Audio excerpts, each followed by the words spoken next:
What happened when the bully teacher found out that I am the principal's daughter? My mom became principal at my school the summer before my junior year. I asked her not to tell anyone because I didn't want special treatment. I didn't want kids thinking I got good grades because my mom ran the school. She agreed and kept it quiet. Nobody knew. I had my dad's last name anyway, so it wasn't obvious. Mrs. Apollo Taugtap. English, and her daughter Brooke was in my class. Brooke was fine at English, but I was better. That's not me bragging. It was just true. I got higher scores on every essay. I participated more in discussions. I actually did the readings, and Mrs. Holloway absolutely hated me for it. It started small. She'd call on Brooke to answer questions even when my hand was up first. She'd praise Brooke's essays in front of the class, but never mention mine even when I scored higher. When we did group discussions, she'd cut me off mid-sentence to let Brooke talk. I told myself I was imagining it. Then it got worse. She started grading me harder than everyone else. I turned in an essay that I knew was good and got a C-. Brooke turned in an essay with actual spelling errors and got an A. When I asked Mrs. Holloway about my grade, she said my analysis was superficial and I needed to try harder. She said maybe this class was too advanced for me. She said not everyone is cut out for AP level work. I rewrote the essay exactly the way she wanted and she gave me a C. She said I still wasn't grasping the material. Brooke got moved to the front row. I got moved to the back corner. Holloway would make little comments when she passed my desk. Things like, I hope you're actually paying attention today. Or, let's see if you can keep up with the rest of the class. She'd say them quiet enough that only I could hear. When I tried to report it to my mom, I stopped myself. I wanted to handle this on my own. I didn't want to be the kid who ran to the principal every time something was unfair. So I just kept my head down and did my work. The snap happened during our midterm presentations. Everyone had to present an analysis of a novel in front of the class. I spent 2 weeks on mine. I practiced every night. I knew it was the best work I'd ever done. Brooke went before me. Her presentation was fine. Nothing special. She read off her notes the whole time and mispronounced the author's name twice. Mrs. Holloway stood up and clapped when she finished. She said it was one of the finest student presentations she'd seen in her 15 years of teaching. She said Brooke had a natural gift for literary analysis. She said she was so proud of her. Then it was my turn. I gave my presentation and I knew I nailed it. I didn't use notes. I made eye contact with the class. I hit every point perfectly. When I finished, Mrs. Holloway just stared at me. She said it was clear I had copied my analysis from the internet because there was no way I could have come up with those ideas on my own. She said she was giving me a 0 and reporting me for academic dishonesty. The whole class went silent. I felt my face get hot. I told her I didn't cheat. I told her I worked on this for 2 weeks. She said that was exactly what a cheater would say. She said I should be ashamed of myself for trying to take credit for someone else's work. She said she knew from day one that I didn't belong in her class. That's when I snapped. I didn't yell. I didn't cry. I just looked at her and said I wanted to discuss this with the principal right now. Mrs. Dalloway laughed. She said fine. She said she'd be happy to tell the principal exactly what kind of student I was. She said the principal would probably recommend I be expelled for cheating. She told me to go ahead and make an appointment if I thought it would help. I said I didn't need an appointment. I pulled out my phone and called my mom. The whole class watched. Mrs. Aiello had this smug look on her face like she was about to win. Then my mom picked up and I said, Hey, Ma, can you come to Mrs. Holloway's classroom right now? Mrs. Holloway's face changed. She said, Mom. I said, Yes, my mom is the principal. The color drained out of Mrs. A. Holloway's face completely. Mom walked through the doorway and every head in the room turned toward her. She wore her principal blazer and carried a leather folder under one arm. Her face looked calm, but I could see the tight line of her jaw. Mrs. Ailway stood next to her desk with both hands gripping the edge. The grade book sat in front of her, and her knuckles had gone white. Nobody moved. Nobody breathed. I watched my classmates' eyes go from me to Mom to Mrs. Holloway and back again. The silence felt heavy and thick. Mom's heels clicked against the floor as she walked to the front of the room. Mrs. Annalay opened her mouth, but nothing came out. Her face had lost all its color, and she looked like she might throw up. Mom stopped a few feet away and straightened her blazer. She looked at Mrs. Holloway without any expression. On her face, the professional mask was perfect. Mom asked Mrs. Holloway to step into the hallway for a private conversation. Her voice came out steady and measured. Not angry, not upset, just completely professional. Mrs. Holloway's hands started shaking as she picked up her grade book. She fumbled with it and almost dropped it. A substitute teacher appeared in the doorway behind Mom and moved into the room. Mrs. Holloway walked toward the door like someone heading to their own execution. Her legs looked unsteady. She kept her eyes on the floor. Mom followed her out and closed the door behind them. The substitute teacher introduced herself, but I didn't catch her name. Through the small window in the door, I could see Mom and Mrs. S. Holloway standing in the hallway. Mrs. Holloway's mouth was moving fast. Her hands gestured wildly. Mom stood perfectly still with her arms crossed. Then Mrs. Holloway's voice got louder. I could hear it through the door even though I couldn't make out the words. She sounded desperate, like she was making excuses and explanations that kept getting more frantic. Mom didn't move. She just listened with that same calm expression. Voice rose higher and I heard the word misunderstanding and the phrase just trying to motivate. Mom's face didn't change at all. Nicolas Beck sat 2 desks over from me. He leaned across the aisle and whispered that he'd been wanting to say something for weeks. His voice was quiet enough that only I could hear. He said he saw how Mrs. Holloway treated me differently. He saw the grades that didn't make sense. He saw the comments and the way she cut me off during discussions, but he didn't know how to say anything. He didn't know if anyone would believe him. 2 other students sitting near us nodded. A girl named Sarah turned around in her seat and whispered an apology. She said she should have spoken up. She said she felt bad every time Mrs. Holloway made those comments to me. Another student named Marcus said the same thing. Then another. Suddenly half the class was quietly apologizing for staying silent. They all saw it. They all knew it was wrong. But nobody said anything until now. I felt this weird mix of feelings. Part of me felt good that people actually noticed that I wasn't imagining things that other people saw, the same unfair treatment I experienced. But another part of me felt sad and a little angry. Why did it take this big, dramatic moment for anyone to acknowledge what was happening? Why didn't anyone speak up when it might have actually helped? I didn't say any of that out loud. I just nodded and whispered, thanks. The substitute teacher told everyone to work quietly on their reading assignments. She said the situation would be resolved soon and we should focus on our work. Everyone pulled out books, but nobody actually read. The room buzzed with quiet whispers. People kept looking at me and then looking away when I caught them staring. Brooke sat in the front row at her usual desk. She stared down at her hands in her lap. Her face had turned bright red. The color spread from her cheeks down her neck. She looked embarrassed and angry at the same time. Her shoulders hunched forward like she was trying to make herself smaller. I almost felt bad for her. This whole mess wasn't really her fault. She didn't ask her mom to favor her. She didn't ask for the inflated grades or the constant praise.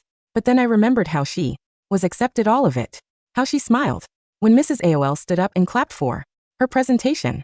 How she never once said anything when her mom tore me down. She benefited from the unfair treatment and never questioned it. My sympathy disappeared pretty fast. 15 minutes passed before Mom came back. She walked through the door and moved straight to where I sat in the back corner. Her face still looked calm and professional. She asked me quietly to gather my things and come to her office. I shoved my notebook and textbook into my backpack. My hand shook a little as I zipped it up. Through the hallway window, I could see Mrs. Holloway walking fast toward the administrative wing. Mr. and Henderson walked beside her. He was the assistant principal and he looked serious. Mrs. of Holloway's arms were wrapped around her grade book like she was trying to protect it. She didn't look back at the classroom. The second I stood up to leave, the room exploded in whispers. Everyone started talking at once. The substitute teacher tried to quiet them down, but it didn't really work. I followed Mom out into the hallway and heard the noise level rise behind us. Everyone was trying to process what just happened. I wondered what they were saying about me, about Mrs. O's Holloway, about the whole situation. Mom's office sat at the end of the administrative wing.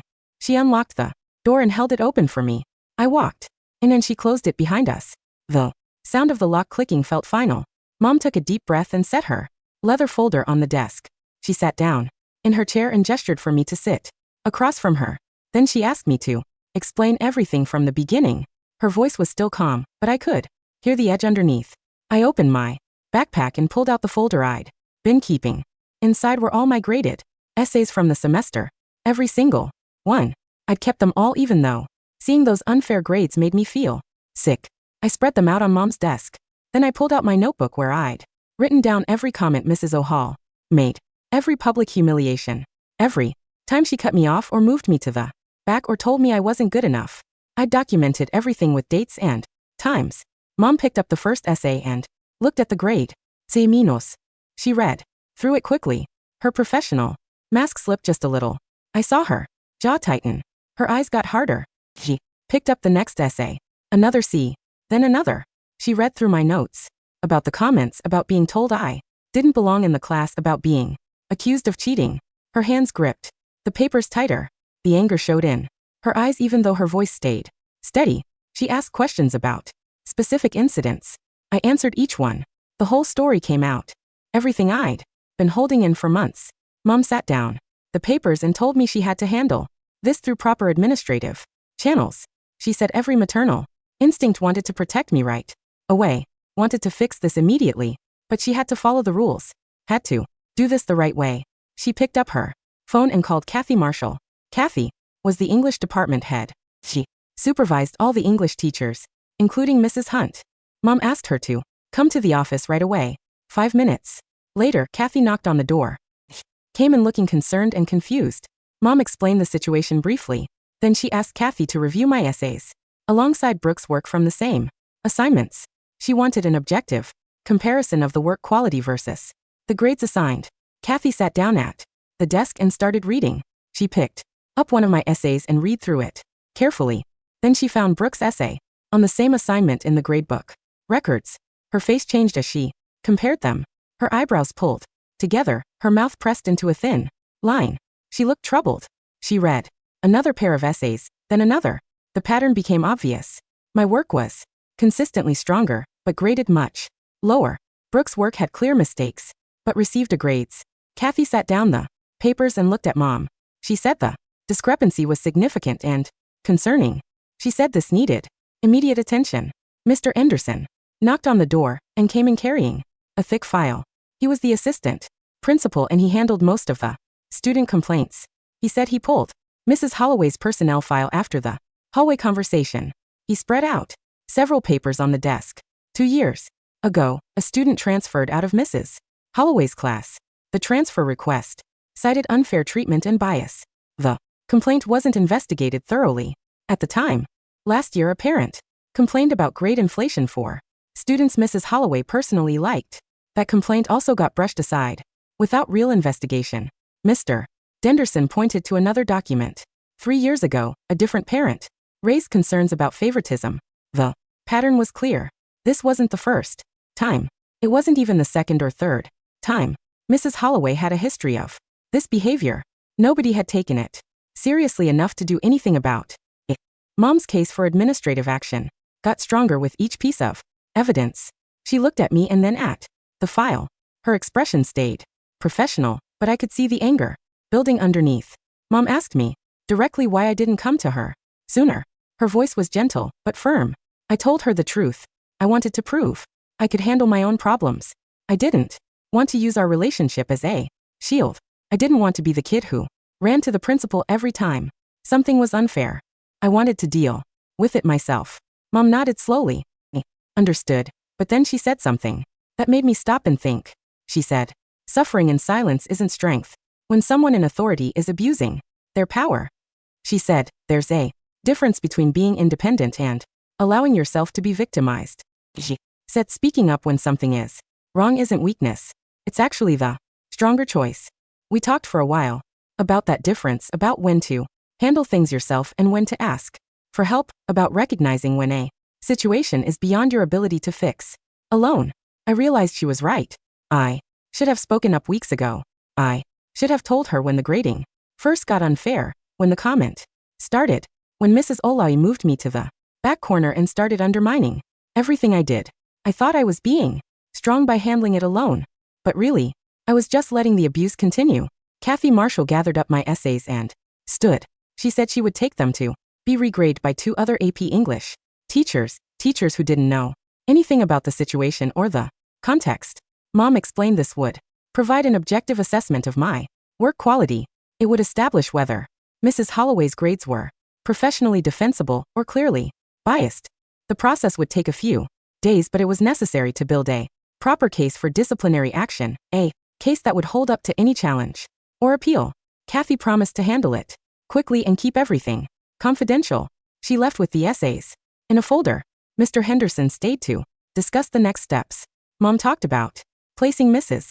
and Holloway on administrative leave pending investigation, about reviewing all her grade records for patterns of bias, about interviewing students who might have witnessed the unfair treatment. The administrative process was starting. Finally, someone was taking this seriously. Finally, something was being done about it. Mom told me the next morning that I'd be working in the library during English class while the investigation moved forward. She walked me there herself before first period and explained the situation to the librarian. The space felt quiet and empty compared to a regular classroom. I sat at one of the back tables with my textbooks spread out, trying to focus on homework for my other classes. Around mid-morning, a woman I didn't know walked over and pulled out the chair across from me. She introduced herself as Anastasia Waters, the school counselor. She said Mom had asked her to check in and see how I was handling everything. I told her I was fine. She gave me this look that said she didn't believe me, but wasn't going to push. She explained that her office was always open if I needed someone to talk to about the stress or the humiliation of what happened. She left her card on the table and said, sometimes it helps to process these things with a neutral person who isn't involved. I thanked her and meant it, but honestly I mostly just felt relieved that adults were finally taking this seriously and actually doing something about it, instead of telling me to work harder or try to get along better with Mrs. and Holloway. 2 days passed slowly in the library. I finished all my homework for the week and started reading ahead in my textbooks. Other students would glance at me when they came in during their free periods, but nobody asked questions. On Thursday afternoon, Mom called me to her office. Kathy was already there with a folder of papers spread across the desk. She looked up when I came in and her expression was serious but satisfied. She told me the regrading was complete. 2 other AP English teachers had reviewed all my essays without knowing anything about the situation or whose work they were evaluating. My scores came back dramatically different. Every single essay received a grade from both reviewers. One teacher had written detailed comments praising my analysis and writing style. The other had noted that my work showed exceptional understanding of the material. Kathy set the papers in front of Mom and pointed to the grade comparisons. The evidence of Mrs. Holloway's bias was now undeniable and documented in black and white. Mom looked at the papers for a long time without speaking.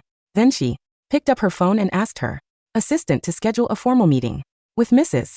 Hattie for Friday afternoon. I went back to the library but couldn't concentrate on reading anymore. My phone buzzed with a text from Nicholas. Said word was spreading through school that something major had happened in Mrs. the Holloway's class. Most students didn't know the specific details, but everyone was talking about it. He said several of our classmates had approached him asking if there was anything they could do to help. They wanted to provide statements about what they'd witnessed. If it would help my case, I forwarded his message to Mom. Within an hour, she had Mr. Henderson send an email to students in my English class. The email explained that the school was conducting an investigation into teacher conduct, and any students who witnessed relevant incidents could submit voluntary written statements. The statements would be kept confidential and used only for administrative purposes. No student would face any negative consequences for participating or choosing not to participate. By Monday morning, 8 students had submitted detailed statements. Mr. De Henderson brought them to Mom's office in a thick folder. I sat there while Mom read through each one out loud. The first statement came from a girl who sat near me in the back corner. She described Mrs. Holloway would make comments under her breath when walking past my desk. Comments about paying attention and keeping up with the class. She said it made her uncomfortable because I was clearly one of the best students and the comments seemed designed to embarrass me. The second statement came from Nicholas. Documented 3 specific instances where Mrs. that Holloway cut me off mid-sentence during class discussions to let Brooke speak instead. He noted that it happened even when I was making valid points and Brooke's contributions were less developed. A third student described the grading discrepancies. He sat near both Brooke and me and had seen our graded essays multiple times. Said my work was consistently stronger, but received lower grades. She mentioned feeling confused about the disconnect between quality and scores. Another statement talked about the atmosphere of bias in the classroom. The student said, "It was obvious to everyone that Mrs. Holloway favored Brooke and treated me unfairly." Several students had discussed it privately but didn't know how to report a teacher's conduct without proof. Two more statements specifically mentioned the midterm presentation incident. Both students said my presentation was clearly superior to Brooke's, but Mrs. Holloway's reactions were completely opposite. They described feeling shocked when Mrs. Holloway accused me of cheating. One student wrote that the accusation seemed to come from nowhere and made no sense given the quality of my work all semester. The statements corroborated everything I had experienced. They added credibility to the formal complaint and showed this wasn't just my perception or sensitivity. Other people had witnessed the pattern and recognized it as wrong. Friday afternoon arrived and Mrs. Holloway showed up for her disciplinary meeting with the union representative. I wasn't in the room, but Mom told me later what happened. Mrs. Holloway came in on the defensive immediately. He claimed I was actually performing poorly in her class and she'd been trying to motivate me to improve through tough feedback. She said I was only complaining now because I wanted special treatment as the principal's daughter.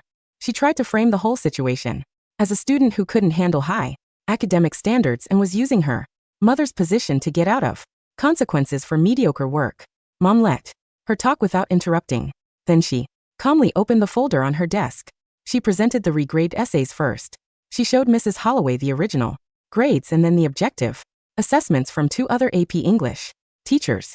She pointed out that my work consistently received a grades when evaluated without bias. She asked Mrs. M. Holloway to explain the dramatic discrepancy between her grades and the objective reviews. Mrs. Holloway stammered something about different teaching philosophies and grading standards. Mom moved to the student statements next. She read sections from each one out loud.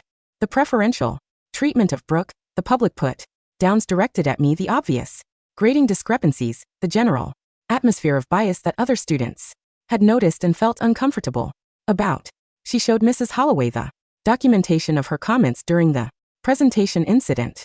Multiple witnesses confirming that she accused me of plagiarism without evidence and said I didn't belong in her class. Mrs. Holloway's defense crumbled as the evidence mounted. Her face went pale and she stopped trying to argue. The union representative leaned over and spoke quietly to Mrs. Holloway. Mom said she could hear him advising that the evidence was overwhelming and Mrs. Holloway should accept responsibility rather than make things worse by continuing to deny what clearly happened. Mrs. Holloway's composure broke completely. She started crying and admitted she felt threatened by my academic performance. She said having me in the class made Brooke look less accomplished by comparison. She said she knew it was wrong, but she couldn't help wanting to protect her daughter and make sure Brooke got recognition. She acknowledged that her behavior was unprofessional and inappropriate. Then she tried to minimize it by calling it poor judgment rather than intentional harassment. She said she never meant to hurt me and just wanted to help her daughter succeed. Mom's expression stayed neutral, but I could imagine the anger underneath. She explained that Mrs. Holloway would be placed on immediate administrative leave while the district reviewed the case and determined final disciplinary action. Kathy would take over the AP English class for the rest of the semester. All of my grades would be reviewed and corrected based on the objective assessments. Mrs. Holloway's face showed she understood what this meant. Her teaching career at this school was effectively over. The next day Brooke found me in the hallway between classes. Her eyes were red and puffy from crying. She stopped in front of me and said she needed to apologize. She said she was sorry for benefiting from her mother's favoritism. She admitted she knew something felt wrong about the constant praise and recognition. She said deep down she knew I was better at English, but she convinced herself she actually earned all the positive attention because it felt good to finally be the best at something. Her voice cracked when she talked about how her mother's actions had ruined everything. Now, everyone would think she only got good grades because of favoritism. Nobody would believe she had any real talent or ability. I told her I didn't blame her. For her mother's choices. She didn't ask for the special treatment and she couldn't control what her mother did. We had an awkward but honest conversation about how the situation hurt both of us in different ways. I lost confidence and felt attacked for doing good work. Lost credibility and would always wonder if her achievements were real or manufactured. Neither of us got what we actually needed from that class. Monday morning, Kathy stood at the front of the AP English classroom and introduced herself as the new teacher. She acknowledged that there had been a difficult situation that required administrative intervention. She didn't go into specifics about what happened or who was involved. She made clear that all students would be treated fairly and graded objectively going forward.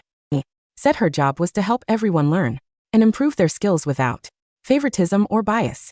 The class seemed relieved to have clarity and a fresh start, but the atmosphere was noticeably tense for the first few days.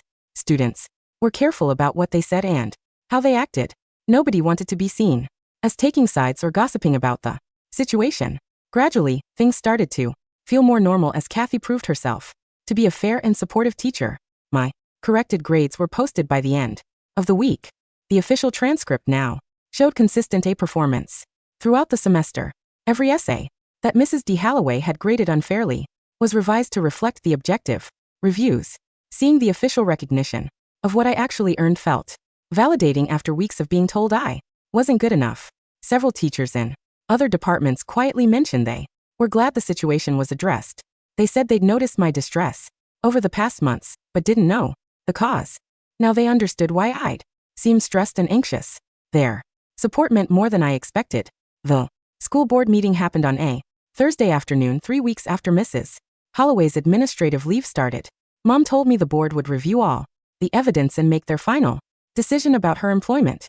Brittany Holloway had to leave the room when they discussed her daughter's case because of the family connection. The other board members spent 2 hours going through everything. They looked at the regrade essays. They read the student statements. They reviewed the documentation of Mrs. Holloway's comments and grading patterns. Mom presented her recommendation for termination based on unprofessional conduct and abuse of authority. The vote was unanimous. Holloway's teaching contract would not be renewed at the end of the semester. She was banned from returning to campus for any reason. Mom called me that evening to tell me the decision. Her voice sounded tired but satisfied. She said the board took the situation seriously and agreed that Mrs. Holloway's behavior violated professional standards. I felt relief wash over me knowing it was officially over. Dawn Holloway caught me in the hallway after school the next day. She teaches chemistry in the science wing, and I'd seen her around but never really talked to her. She looked uncomfortable as she approached me. Her face was red, and she kept fidgeting with her car keys. She said she needed to apologize for her sister's behavior. She explained that family loyalty made her want to defend Mrs. Dalloway at first. She said she told herself there must be some misunderstanding or that the situation was being blown out of proportion, but then she saw the evidence. She read the student statements and looked at the graded work comparisons. She said there was no way to ignore what her sister had done. Her clear throat voice cracked a little when she talked about how embarrassed and upset she felt. I told her I appreciated her reaching out. I said I didn't hold her responsible for her sister's choices. She thanked me for understanding and said she hoped I could move forward without letting this experience damage my love of learning. We talked for a few more minutes and then she headed to her classroom. I felt good about the conversation. It took courage for her to approach me knowing what her sister had done. Mom and I had dinner together that evening at our favorite Italian restaurant downtown. We sat in a quiet corner booth and ordered pasta. She asked how I was really doing with everything that happened. I told her honestly that I felt relieved but also kind of drained from the whole experience. She admitted she struggled with wanting to intervene immediately as my mother while knowing she had to follow proper procedures as principal. She said every maternal instinct told her to protect me right away, but she knew that would undermine the entire system. She had to trust the process, even though it meant I suffered longer than she wanted. I reached across the table and squeezed her hand. I told her I was grateful she handled it professionally. I said it proved the system works when people follow the rules and that matters more than quick revenge. She smiled and said she was proud of how I handled myself through the whole situation. We spent the rest of dinner talking about lighter topics. and laughing about random things. It felt good to just be mother and daughter, without the weight of the school situation hanging over us. Anastasia Waters started checking in with me every week after the board meeting. She's the school counselor and Mom asked her to monitor how I was adjusting emotionally and academically. We met in her office during my free period on Mondays. He helped me process the anger and hurt from being systematically undermined by someone in authority. We talked about how it felt to have my work constantly criticized and my abilities questioned. She explained that Mrs. Holloway's bias had nothing to do with my actual worth or capabilities. She said abusive authority figures often target people who threaten them in some way. My academic success made Mrs. Holloway feel like her daughter looked worse by comparison. That was her problem, not me. We worked on rebuilding my confidence after weeks of being told I wasn't good enough. Anastasia gave me exercises to separate Mrs. Holloway's biased opinions from objective reality. She had me list evidence of my actual abilities based on other teachers' feedback and test scores. Seeing everything written down helped me realize how much Mrs. Holloway's treatment had been poisoning my self-perception. The counseling sessions made a real difference in how I felt about myself and my academic future. Kathy Marshall proved to be an excellent teacher who provided constructive feedback and fair grades based solely on work quality. She returned our latest essays on a Wednesday morning and spent time explaining her grading criteria to the whole class. She walked through what made a strong analysis versus a weak one. She pointed out specific examples from different papers without naming students. When she handed me my essay back, it had detailed comments in the margins. She had noted where my argument was particularly strong and where I could improve my evidence selection. The grade at the top was an A-. Praised my essay analysis in class that day as an example of effective thesis development. I felt genuinely proud, rather than suspicious of the recognition. The difference between authentic appreciation and biased favoritism became crystal clear. Kathy's feedback made me want to work harder and improve my skills. Mrs. Holloway's comments had made me want to give up and question everything I wrote. I realized how much Mrs. Holloway's treatment had been poisoning my self-perception and making me doubt abilities I actually had. Nicholas and I became closer friends through the aftermath of the situation. He started sitting with me at lunch and we'd talk about what happened. He felt guilty about not speaking up sooner when he witnessed the unfair treatment. I told him I understood why. He stayed quiet. Challenging a teacher's authority is scary and risky, he said. Watching me advocate for myself taught him something important about standing up for what's right even when it's difficult. We started studying together for the upcoming AP exams. He helped me prepare for the next major presentation assignment since that's what triggered the whole confrontation with Mrs. Holloway. We practiced in the library after school and he gave me feedback on my delivery and content. Having a friend who witnessed everything and validates my experience helped reduce the lingering self-doubt. He reminded me that everyone in class saw Mrs. Holloway's bias and knew I didn't deserve that treatment. His support made me feel less alone in what I'd gone through. Transferred to a different AP English section taught by another teacher at the start of the next grading period. I saw her talking to the guidance counselor about the schedule change one afternoon. She looked relieved when she left the office with her new class assignment. She found me in the hallway a few days later and explained her decision. She said she needed a fresh start without the shadow of her mother's actions hanging over every class. Everyone in our old section knew what happened and she felt like they were constantly judging her. She wanted to establish her own academic identity separate from the favoritism she received. I told her I understood her decision and respected what she was trying to do. She thanked me for not being hostile about everything. We're not friends and probably never will be, but we nod to each other in the hallways without hostility. We both got hurt by her mother's choices in different ways. She lost credibility and I lost confidence. Neither of us asked for that situation, but we both have to deal with the aftermath. The substitute teacher who supervised the class during the initial confrontation stopped me in the parking lot one afternoon. She said she'd been thinking about that day and wanted to tell me something. She said she was impressed by how I handled the situation with maturity and proper channels. She mentioned that many students would have either suffered in silence or lashed out inappropriately. Some kids would have screamed at Mrs. Holloway or caused a huge scene. Others would have just accepted the unfair treatment and never reported it. Said my approach demonstrated real character and strength. I called for help through the right channels and let the system work the way it's supposed to. Her words made me feel proud of how I managed the crisis rather than ashamed that it happened.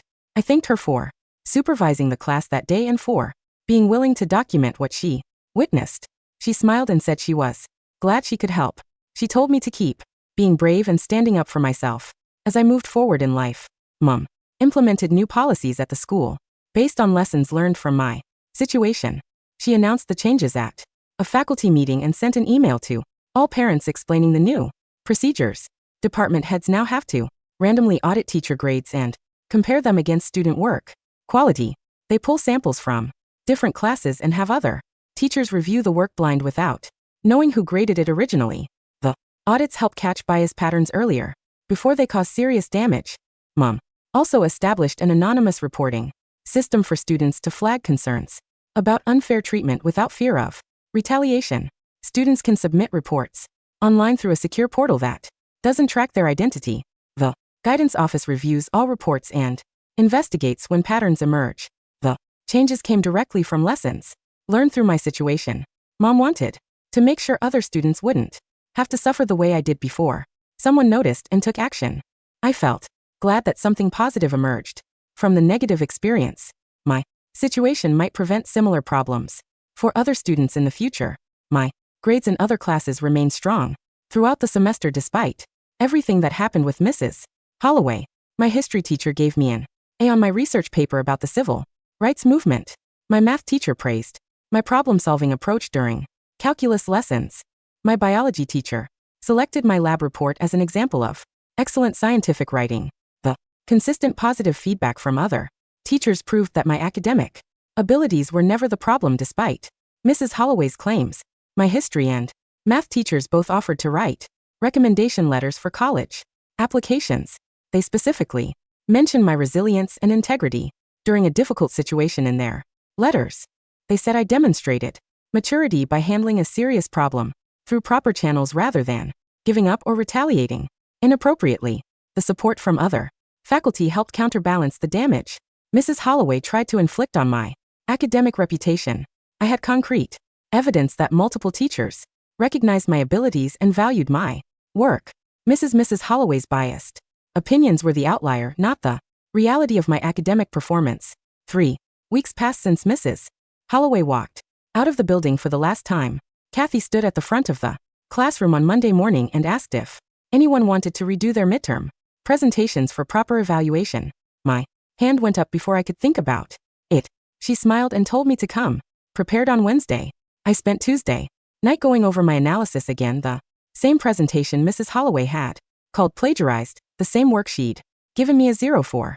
I practiced in front of my mirror until the words felt natural again. Wednesday, Clear's throat arrived and I walked to the front of the class with my notes in hand. I didn't need them, but they made me feel more prepared. The classroom went quiet as I started talking. I made eye contact with different students as I explained my analysis of the symbolism and themes. My voice stayed steady as I connected the author's techniques to the broader message of the novel. I referenced specific passages and explained how they supported my interpretation. Nobody interrupted me. Nobody accused me of cheating. I finished my presentation and looked at Kathy. She was nodding and writing notes on her evaluation sheet. She looked up at the class and told everyone that my analysis demonstrated exactly the kind of critical thinking AP English is meant to develop. She said I showed deep understanding of literary devices and how to apply them to textual analysis. She marked an A on her grade sheet and held it up so I could see it. The vindication hit me all at once. This was the grade I'd earned 3 weeks ago. This was the recognition my work deserved. I walked back to my seat and several students gave me small smiles or thumbs-up gestures. Nicholas leaned over and whispered that my presentation was really good. I thanked him and sat down, feeling lighter than I had in months. After class ended, 3 students approached me in the hallway. 2 girls from my discussion group and a boy who sat near the back. One of the girls apologized for not saying anything when Mrs. Holloway made those accusations. She explained that she wanted to speak up, but was scared of becoming a target herself. The other girl nodded and said she felt the same way. The boy admitted he knew the grading was unfair but didn't know how to challenge a teacher's authority without proof. I told them I understood their fear even though facing the attacks alone had been really hard. I explained that teachers hold power over grades and recommendations, so speaking up feels risky, but I also said I hoped they would stand up for other students in the future if they saw something wrong happening. I mentioned that bystander silence makes it easier for people in power to abuse that power. They all promised they would try to be braver next time. We talked for a few more minutes about the class and how different it felt with Kathy teaching. They seemed relieved to have apologized, and I felt a little better knowing they'd recognized what happened. Mom called me into her office after school that Thursday. She closed the door and told me the district was using my case as a training example. The professional development team created a presentation about recognizing bias and maintaining appropriate teacher conduct. She showed me the slides on her computer. They didn't use my name or any identifying information. The presentation described a situation where a teacher showed favoritism toward their own child and targeted another higher-forming student. It outlined the warning signs other staff should watch for and the proper reporting procedures. Mom explained that administrators from 3 other schools in the district would see this presentation at their next training session. The situation served as a clear example of how personal relationships can corrupt professional judgment.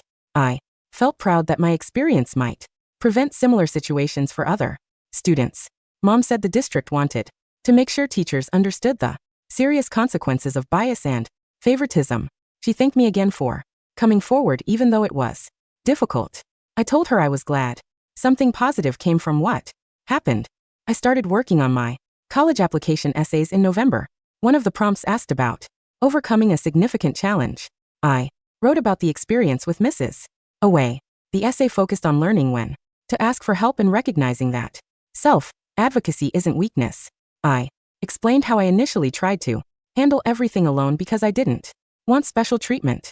I described the moment I realized that suffering in silence wasn't strength when someone in authority was abusing their power.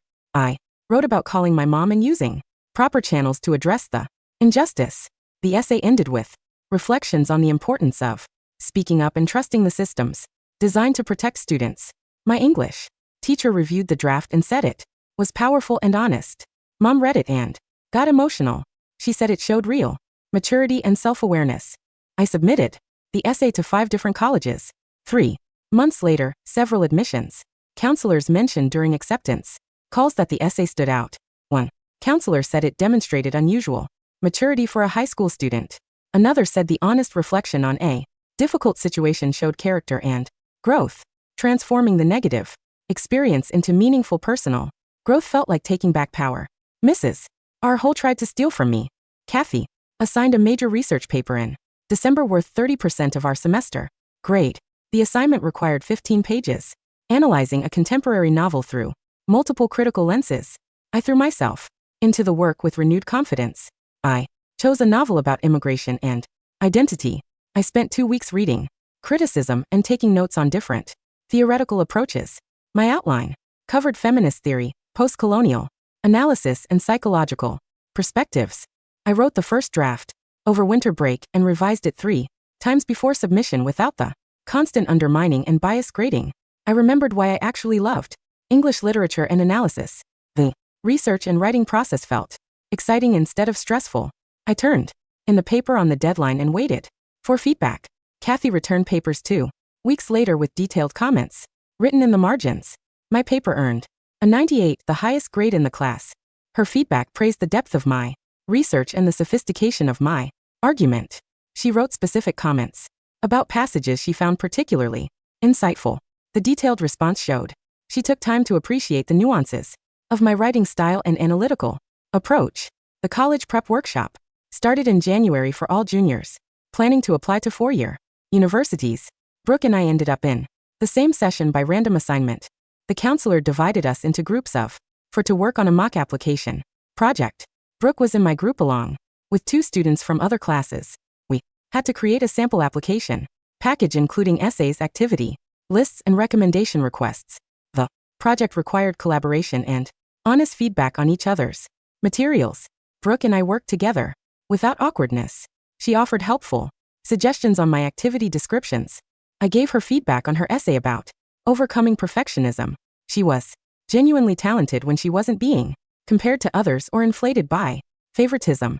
I could see her growing into her own academic identity separate from her mother's influence.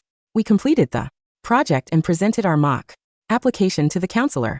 Afterward, Brooke thanked me for the feedback and said my suggestions really helped. I told her the essay was strong and she should feel confident about her applications. We probably weren't going to be close friends, but we'd reached a place of mutual respect and understanding about what happened. Mom mentioned during dinner one evening that Mrs. Holloway accepted a teaching position in a different district. She was starting fresh at a school where her reputation wasn't damaged. The new position came with requirements for additional professional development and regular evaluations.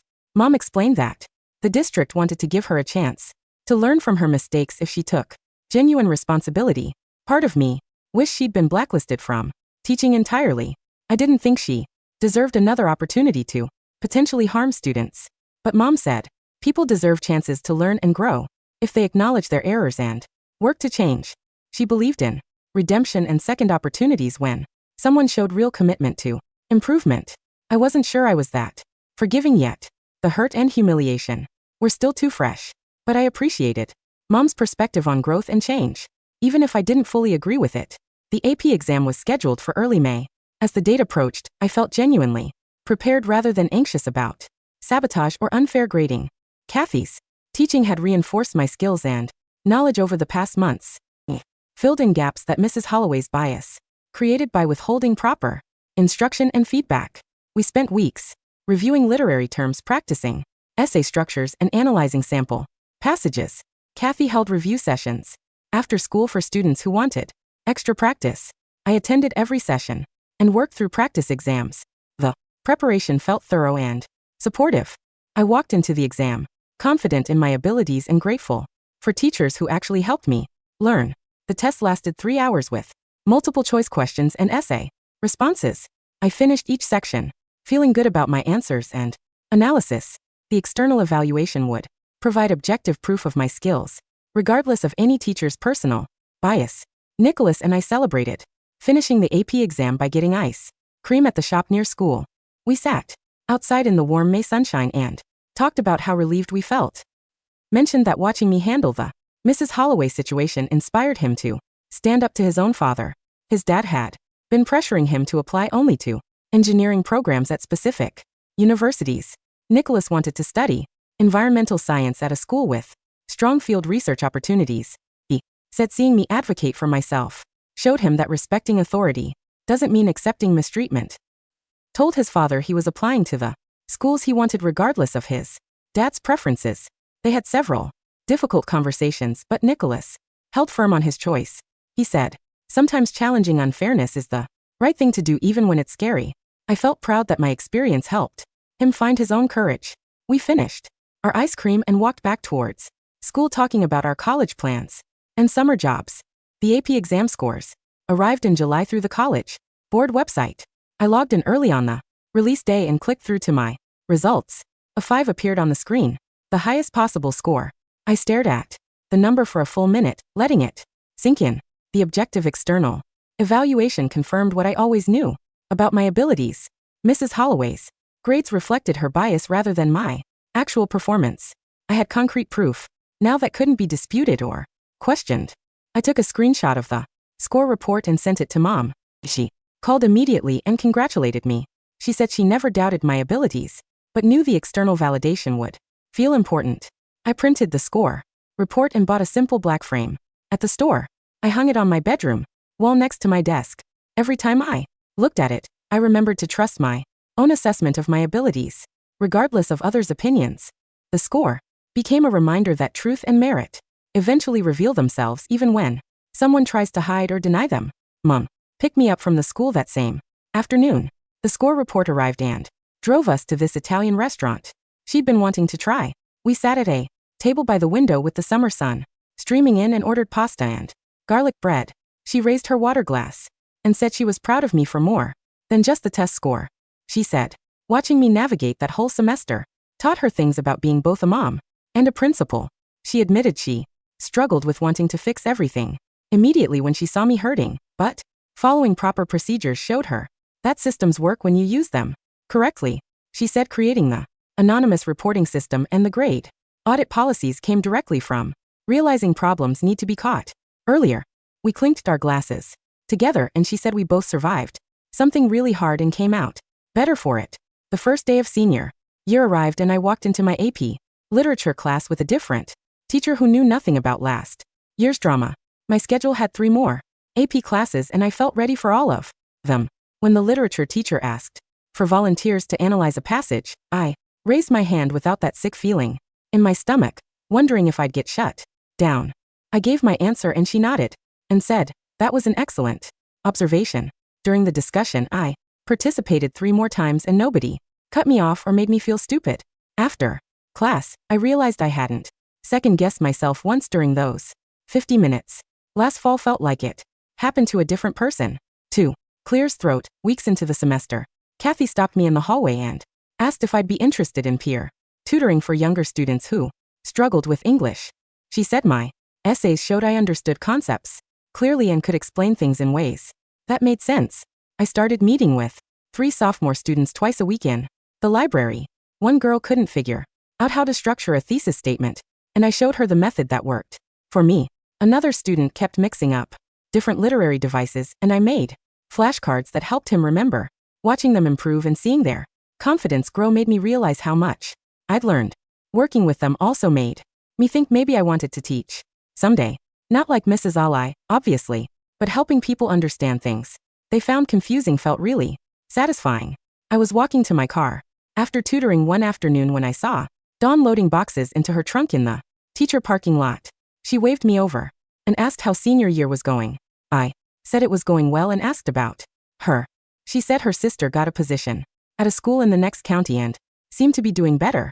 Dawn mentioned that Mrs. Holloway started seeing a therapist to work through whatever made her act so unprofessionally.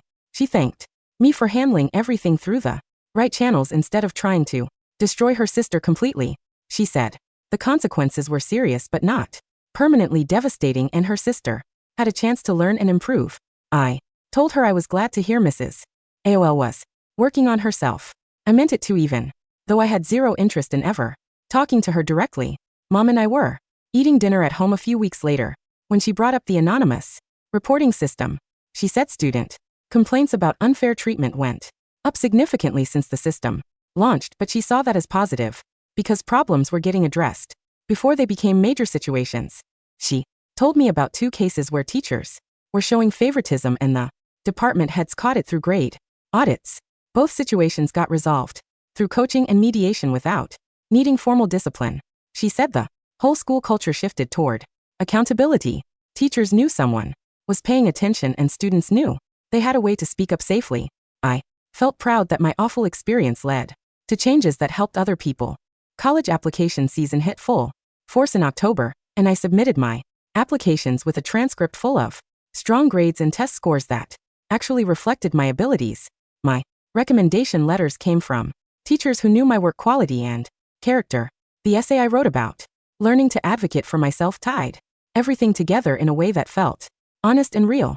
I wasn't hiding what happened or pretending it didn't affect me, but I also wasn't letting it define me as a victim. I presented myself as someone who faced unfair treatment and handled it the right way, someone who learned when to ask for help and how to use proper channels to address problems. I felt confident that colleges would see my true abilities instead of a story shaped by one person's bias. Nicholas texted me in November saying he got accepted to his dream school for environmental science. He said he never would have applied there if watching me stand up to Mrs. Holloway hadn't given him courage to stand up to his dad. His father wanted him doing engineering at specific universities, but Nicholas held firm on his own choice. We met for coffee to celebrate, and he said our friendship during that difficult semester taught him that supporting each other through hard things makes you stronger. We promised to stay in touch during college and keep encouraging each other. I was at a school event in December when Brooke walked up to me, looking nervous but excited. She said she got accepted to a competitive creative writing program at a university I'd never heard of. She told me that separating from her mother's shadow helped her figure out what she actually loved. She realized she wanted to write stories rather than analyze other people's literature. I told her I was genuinely happy for her and I meant it. We both found our real paths after. Everything forced us to face uncomfortable truths about ourselves and our situations. Kathy called me into her office in January and said she wrote me a recommendation letter for a scholarship I'd applied to months earlier. She showed me the letter and I read through paragraphs about my academic abilities and my integrity during adversity. She specifically mentioned how I handled the difficult situation with maturity and proper procedures instead of trying to get revenge. She said my work quality spoke for itself, but my character during crisis showed who I really was. Her support meant everything because it came from someone who evaluated me objectively and saw my actual capabilities. The scholarship committee announced winners in March and my name was on the list. The award ceremony happened on a Saturday afternoon in the school auditorium with parents and students filling the seats. When my turn came, I walked to the podium and they read portions of my essay about self-advocacy and standing up to unfair authority. After the ceremony, several parents approached me saying the story hit home because their kids faced similar struggles or they remembered their own experiences with biased teachers. One mom thanked me for speaking up because it helped her daughter find courage to report a problem in her own class. Sharing my experience publicly felt powerful instead of shameful. What Mrs. Holloway meant as humiliation became a platform for positive change. Mom sat in the third row of the auditorium during the scholarship ceremony, her professional, principal composure barely hiding the emotion in her eyes. When they called my name and read excerpts from my essay about self-advocacy and standing up to unfair authority, I watched her press her fingers to her lips. I walked to the podium and accepted the award certificate, then gave my prepared speech about learning when to ask for help and recognizing that using proper channels isn't weakness. My voice stayed steady as I talked about transforming a painful situation into fuel for positive change and protecting future students from similar treatment. When I finished and walked off stage, Mom met me in the side hallway and pulled me into a tight hug. She told me that watching me turn what Mrs. Holloway meant as humiliation into a platform for advocacy made her prouder than any grade or test score ever could. We stood there for a moment while other families moved past us toward the reception area, and she said, "Our relationship grew stronger through facing this challenge together." She admitted she learned as much from me about courage and integrity as I learned from her about proper procedures and professional boundaries.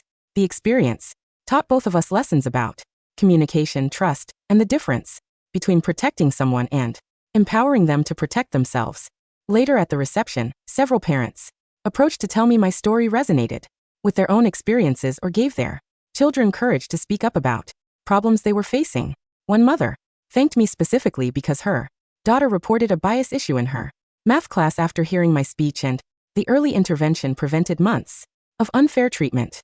Knowing my difficult experience helped others made the whole ordeal feel worthwhile and meaningful rather than just painful. The final weeks of senior year passed in a blur of college preparation and last-minute assignments. I submitted my enrollment deposit to my first-choice university, a school with strong academic programs and far enough from home to feel independent, but close enough to visit. My transcript showed consistent high performance across all subjects with my AP English grades properly reflecting my actual abilities after Kathy's fair evaluation. The letters of recommendation from teachers who knew my work quality painted an accurate picture of my academic strengths and character. My college essay about learning self-advocacy tied everything together in a way that felt honest and complete. I wasn't hiding what happened with Mrs. Holloway or pretending it didn't affect me deeply, but I also wasn't presenting myself as a victim defined by someone else's bias and unprofessional conduct. The essay showed college as a student who faced unfair treatment handled it through appropriate channels and emerged stronger with clear understanding of my abilities. I felt confident heading to university with proper preparation, genuine confidence, and no lingering doubts about whether I actually deserved my academic success. Mrs. Holloway's attempt to undermine my academic identity failed completely, and I was moving forward with my integrity intact and my abilities properly recognized by people who evaluated me objectively. Graduation day arrived on a sunny Saturday morning in early June. I put on my cap and gown in the designated classroom where seniors gathered before the ceremony, surrounded by classmates I'd known for years. Nicholas found me in the crowd and gave me a huge grin, both of us excited and a little nervous about the transition ahead. We lined up alphabetically and processed into the packed auditorium while the band played the traditional march. Mom stood at the podium in her principal's robes, looking professional and composed as she welcomed families and prepared to present diplomas. When my rouse stood to walk across the stage, my heart started beating faster with anticipation. They called my name with honors recognition, and I walked across the stage trying not to trip over my gown. Mom handed me my diploma and our eyes met with complete understanding of everything we navigated together this year. The moment felt triumphant, not just because I was graduating, but because I was doing so with my abilities properly recognized and my character strengthened by adversity. She squeezed my hand briefly before I moved on to make room for the next graduate. I returned to my seat, clutching the diploma that represented 4 years of hard work in one particularly difficult semester that could have derailed everything but didn't. My parents threw a graduation party at our house that afternoon, filling the backyard with family, friends, and several teachers who came to celebrate. Kathy arrived carrying a wrapped gift and immediately congratulated me on my college acceptance.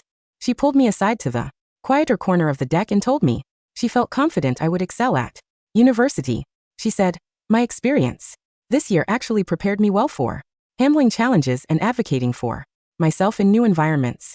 College would bring difficult professors, unfair situations, and moments when I needed to speak up for myself, and I now had proven skills for addressing those problems effectively." Her faith in my future success felt earned and genuine, rather than empty praise. She knew my actual work quality and character, and her confidence came from objective observation rather than bias or personal connection. I thanked her for taking over the class and providing fair evaluation when I needed it most. She said she was just doing her job properly, which was exactly what every teacher should do. We rejoined the party, and I felt grateful for educators who understood their responsibility to students and took that role seriously. Nicholas found me near the food table and dragged me over to take photos with our group of friends. We posed in our graduation gowns, throwing our caps in the air and laughing at how ridiculous we looked in the formal attire. He joked that we should write a book about surviving biased teachers and call it "How to Stand Up Without Getting Expelled." I laughed but also felt grateful for friends who stood by me and learned their own lessons about speaking up. Nicholas admitted he almost stayed silent during the whole situation because he didn't want to get involved in drama between a student and teacher, but watching me advocate for myself inspired him to examine his own tendency to avoid conflict even when he witnessed injustice. He said he learned that supporting friends through hard situations makes you stronger and that speaking truth matters even when it's uncomfortable. Our friendship forged through adversity would last beyond high school, built on shared experience and mutual respect. We promised to stay in touch during college and keep encouraging each other to stand up for what's right. A letter arrived from the district superintendent 2 days after graduation. I opened the official envelope expecting some routine administrative communication and found a personal letter commending me for handling the situation with Mrs. Holloway through appropriate channels. The superintendent wrote that coming forward required courage, especially given my relationship with the principal and concerns about how it might look. My decision to report through proper procedures rather than seeking revenge or trying to handle it privately contributed to important policy changes that would protect future students from similar treatment. The letter acknowledged that the experience was difficult and unfair, but my response demonstrated maturity and integrity that reflected well on my character. Official recognition from district leadership validated that I did the right thing, despite how hard it was to face Mrs. Holloway's accusations and endure weeks of unfair treatment before speaking up. I showed the letter to Mom over dinner that evening, and she said the superintendent rarely sent personal letters to students.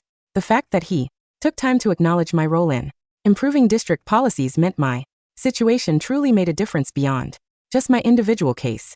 Summer arrived, and I started working as a teaching assistant in a district enrichment program for middle school students.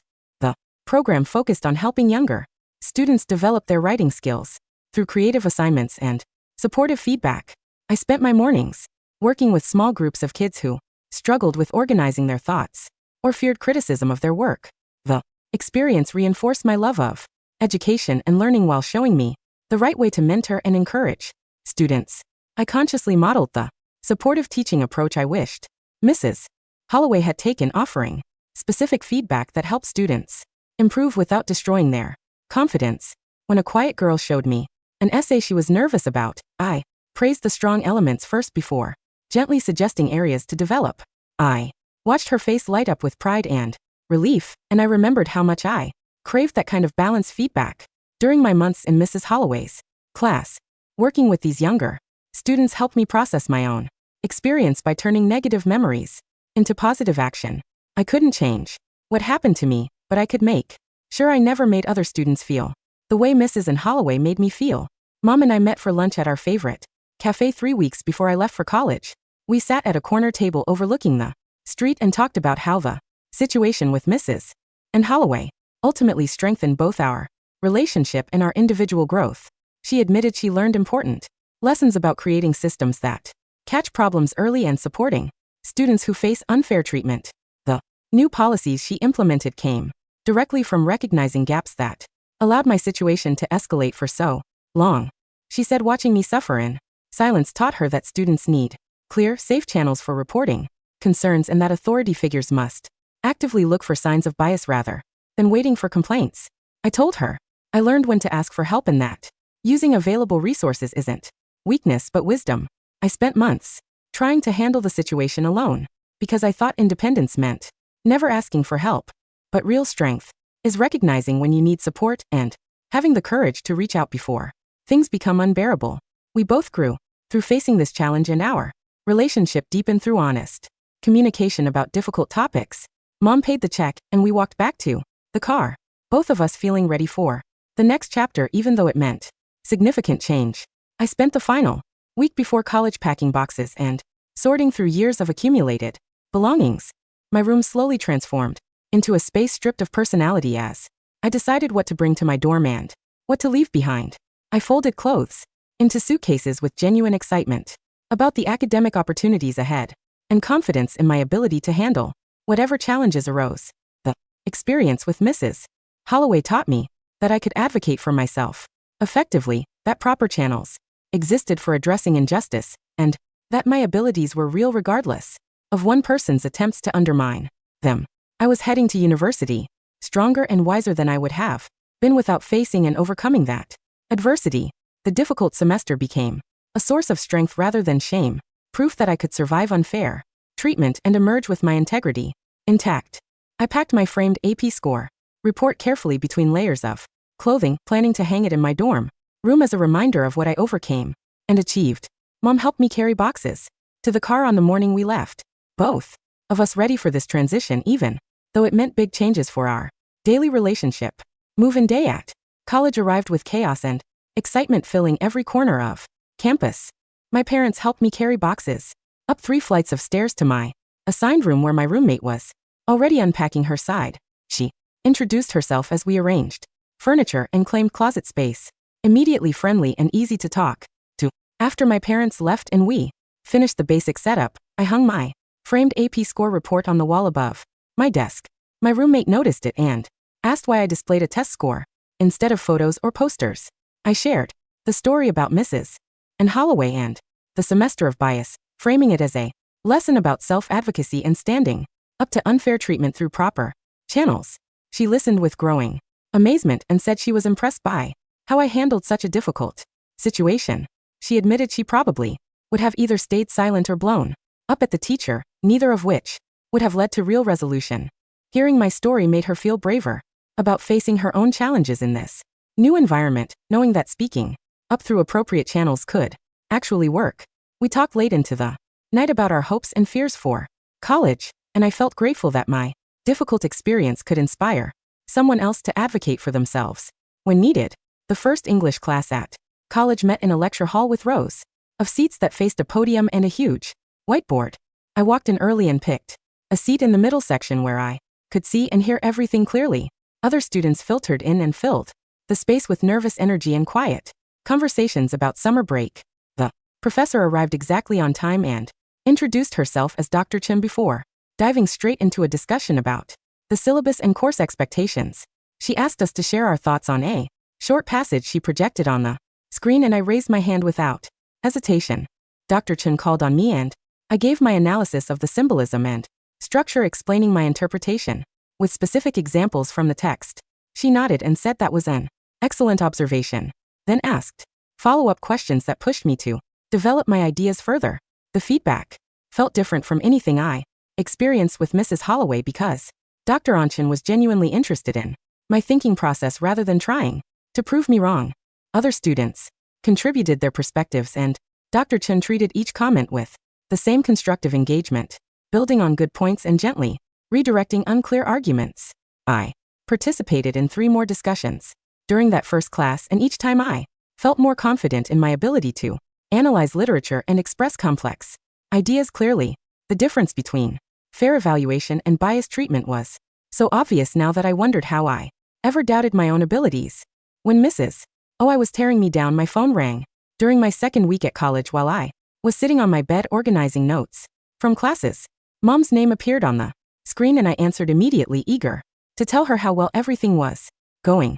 She asked about my classes and roommate and social life, and I told her I was genuinely thriving in ways I hadn't expected. The academic work was challenging but fair. My roommate was becoming a real friend, and I felt comfortable being myself without worrying about hidden agendas or unfair treatment. Mom sounded relieved and happy to hear the positive update, then shared some news about the high school that made me sit up straighter. The new policy she implemented after my situation had already identified 2 other cases of teacher bias before they got as bad as mine did. One involved a math teacher who consistently graded athletes more leniently than other students, and another involved a history teacher who gave lower participation grades to students who disagreed with his political views. Both situations got addressed quickly through the new anonymous reporting system and grade auditing process, with the teachers receiving coaching and closer supervision rather than termination. Mom said knowing that other students were being protected from suffering the way I did made all the difficult decisions worth it. I told her I felt the same way, and that turning my bad experience into something that helped others made the whole ordeal feel meaningful instead of just painful. I sat at my desk in the dorm room 3 days later, finishing my first college essay for Dr. Chen's class. My roommate was at the library studying for a chemistry exam, and the room was quiet except for the sound of my fingers on the keyboard. The essay analyzed themes of identity and belonging in the novel we discussed during the first week, and I felt genuinely excited about submitting it, rather than anxious about unfair grading. Every sentence I wrote reflected my actual understanding and interpretation without second-guessing whether a teacher would twist my words or claim I didn't understand the material. The confidence in my abilities that Mrs. and Holloway tried so hard to destroy felt stronger than ever, rebuilt through proper support from Mom and the school administration, objective evaluation from teachers who graded fairly, and my own determination to not let one person's bias define my worth. I read through the essay one final time, made a few small edits to strengthen my argument, and clicked the submit button, feeling proud of my work. The whole experience taught me that speaking up when something is wrong isn't weakness or complaining. It's necessary self-advocacy that protects not just yourself, but potentially others facing similar situations. I was grateful for everyone who helped me get through that difficult semester and reach this point where I could focus on learning and growing without fear of unfair treatment. But mostly I was grateful for myself for having the courage to make that phone call and say the words that changed